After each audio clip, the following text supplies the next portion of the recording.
I'm Dr. David Hill, and today we're going to be talking about signs of a sinus infection. The sinuses are cavities within the skull that normally hold air.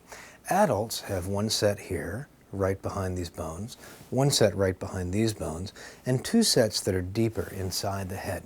Young children haven't developed all of their sinuses yet, necessarily, especially these ones up here are called the frontal sinuses, although usually by age 8 or 10 those sinuses have come into being.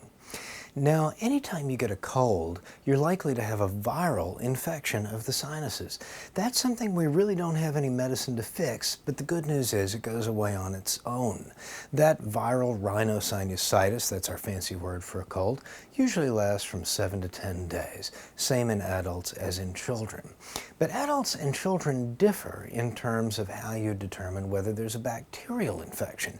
That's important because bacterial infections can be more dangerous, and sometimes we have more that we can do about them.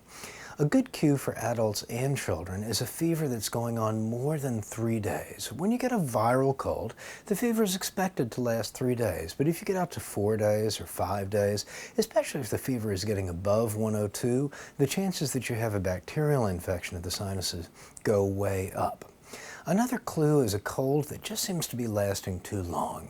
We expect a viral rhinosinusitis to last anywhere from 7 to 10 days. If it's going on 11, 12, 14 days, you're starting to think there may also be a bacterial infection at this point. Similarly, if a cold goes on for 5 or 7 days and suddenly gets much worse, chances are good that you now have a bacterial sinusitis. One sign that's different in adults and children is the sign of pain. Adults may get headaches, especially here or here or here or here, often just on one side. Especially if there's tenderness or swelling, we often suspect that there's a bacterial infection that needs to be treated. Children, because their sinuses are not as developed as adults, don't tend to get that headache and pain. And when a child gets a headache, even if it is in that area, you need to think about other causes in addition to just sinusitis.